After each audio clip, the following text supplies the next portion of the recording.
Aunty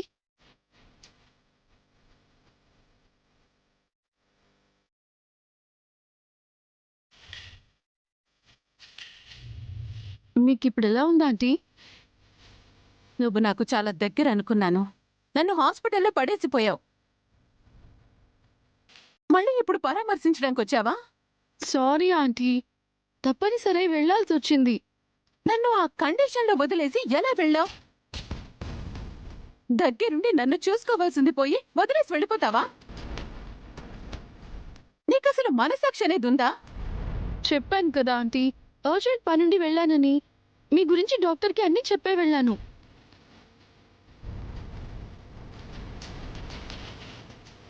ఏంటి జాను, మా మనిషి మళ్ళీ ఏమైనా ప్లాన్ చేస్తున్నారా?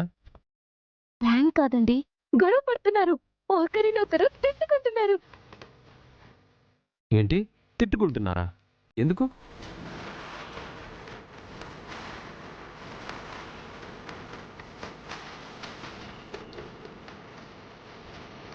ఏంటండి వాళ్ళ వాయిస్ సరిగ్గా వినిపించట్లేదు? వాళ్ళ ఇంట్లోనే కదా ఉన్నారు, సిగ్నల్ ఎందుకు రావట్లేదు? ఇదే సిగ్నల్ ప్రాబ్లం కాదు జాను, బడ్స్లో ఛార్జింగ్ అయిపోయింది. ఇప్పుడే అయిపోవాలా? కాసేపైనా ఛార్జింగ్ వస్తే బాగుండేది. మిమ్మల్ని హాస్పిటల్లో అడ్మిట్ చేసి నేను టైంకి ఇంటికి రాబట్టి సరిపోయింది, లేదంటే కొంప మునిగేది. అంత కొంపలు మునిగేలా ఏం జరిగింది? ఆ లక్ష్మి లక్కీ గురించి చెప్పేపోయింది. ఏంటి, లక్కీ గురించి తెలిసిపోయిందా? ఏమండి, వాళ్ళు లక్కీ గురించి ఏదో మాట్లాడుకుంటున్నారు. మీరు ఛార్జింగ్ పెట్టండి, నేను డైరెక్ట్ గా అక్కడికి వెళ్ళి వాళ్ళు ఏం మాట్లాడుకుంటున్నారో వినేసి వస్తాను. జాను, లక్కీ తన కూతురేనని లక్ష్మి ఎక్కడ కనిపెట్టేస్తుందోనని టెన్షన్ పడిపోయాను ఆంటీ. దానికి ఆ డౌట్ ఎందుకు వచ్చింది? ఈ మధ్య మిత్రాన్ని వరుసగా సేవ్ చేసింది లక్కీయే కదా.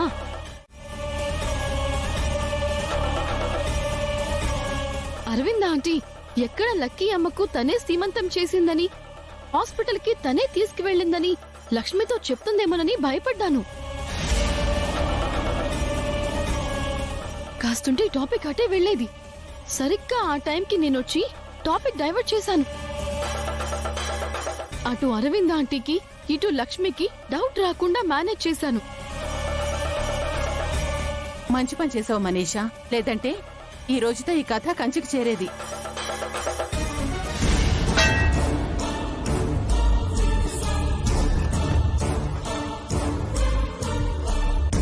ఏయ్, ఎవరక్కడా?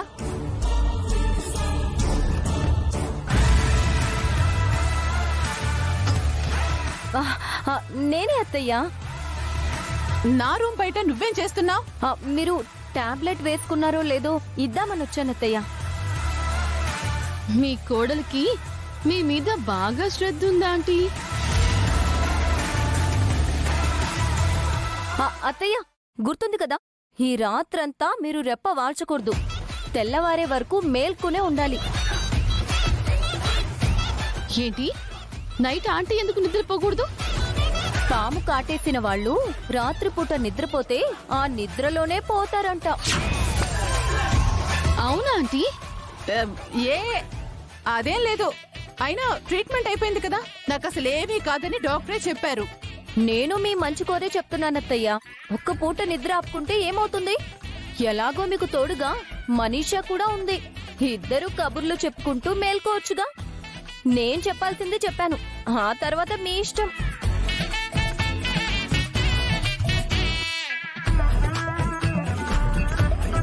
మీ మేలుకోరి చెప్తున్నాను అంటోంది, ఇదంతా మీ మీద ప్రేమేనా? దాని బొంద. ఈ రోజు రాత్రి నా నిద్ర వేస్ట్ అవుతుందని దాని రాక్షసానందం అంతే. ఇందాక నువ్వు లక్కీ గురించేదో చెప్తున్నావు, మళ్ళీ చెప్పు. వద్దా ఆంటీ, కొన్ని విషయాలు బయటికి చెప్పకూడదు, గోడకి చెవులుంటాయి. పైగా జాను మనల్ని వాచ్ చేస్తుందేమోనని నాకేదో డౌట్ గా ఉంది. అదే నిజమేలే. మొత్తానికి నీకు నాకు గండం గడిచింది, ఇద్దరం సేఫ్ అయ్యాం. ఓకే ఆంటీ, టాబ్లెట్స్ వేసుకుని నిద్రపోండి. మనీషా, నన్ను చంపేస్తావా ఏంటి? అయితే నువ్వు కూడా కూర్చో, ఇద్దరం కలిసి తిందాం. ఆ, మీరు తినండి, నాకు తినాలనిపించట్లేదు.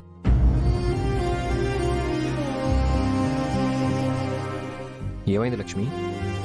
లక్కీ గురించి తెలుసుకోవాలండి.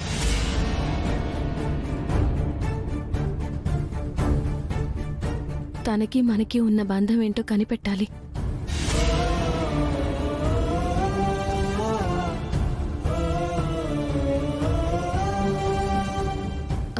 మీకు లక్కీ వాళ్ళ అమ్మ గురించి ఏమైనా తెలుసా అండి?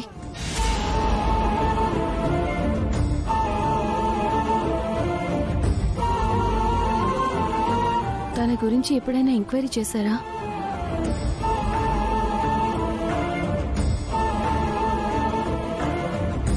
బాగా గుర్తు చేసుకోండి.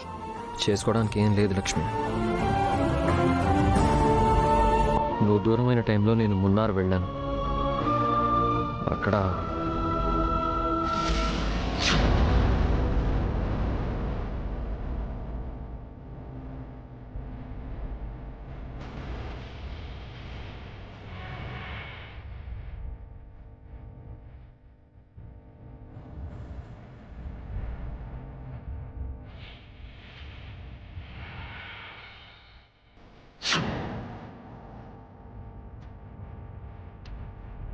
ఆ క్షణం లక్కీని చూడగానే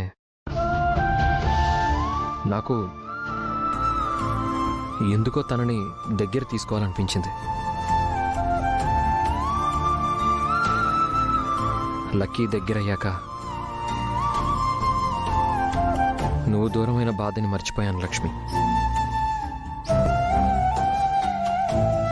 అప్పటినుంచి లక్కీయే నాకు లోకమైంది. కన్న బిడ్డ కంటే ఎక్కువైంది. తను నాకు దూరం అవుతుందేమోనన్న భయంతో కావచ్చు, తన తల్లిదండ్రులు ఎవరో నేను తెలుసుకోలేదు.